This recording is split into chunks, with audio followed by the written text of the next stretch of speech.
dan takara ko matashi to ina jin daɗi na dan uwa na yau matashi kuma na tsame shi na dawo da shi kusa da ni.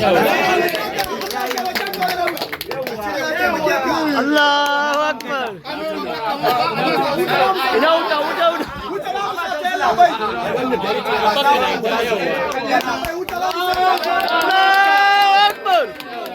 Alhamdulillah.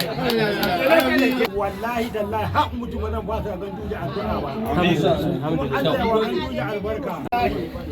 Alhamdulillah. Allah mun gode maka. Allah kai ne ubangijin kowa da dukkan shedanta Allah ka watsa ta. Allah ka watsa mikiya. Allah ka tsora mu kan mikiya. Allah ka biya bukatun mu. Ba ma nufin kowa da shari. Allah kar ka dora mana shari. Domin girma a da Qur'ani.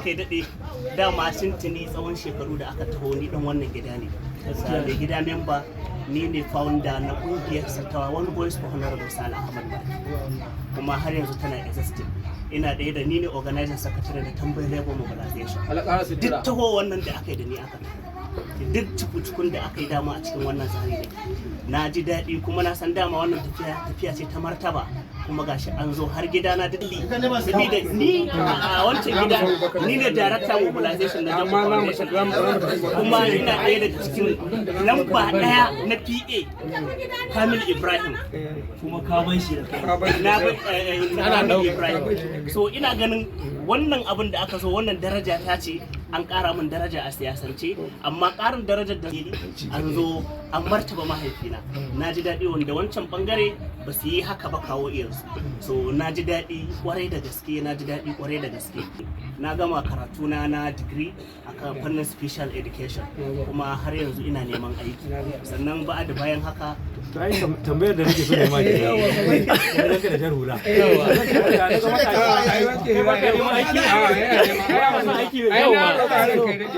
An gama. ni a karɓe ni officially a ce ne ka zo office Yawwa. ka rishin mai aiki amma karɓar ka Gaskiya ne za. A cire da kawai za. To a saurara.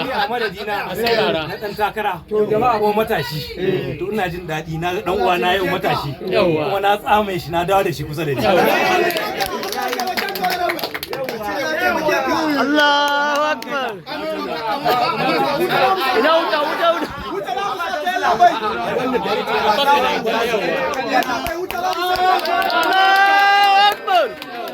Alhamdulillah. Masu aiki yanzu zan fara. Insha Allah. Ba mun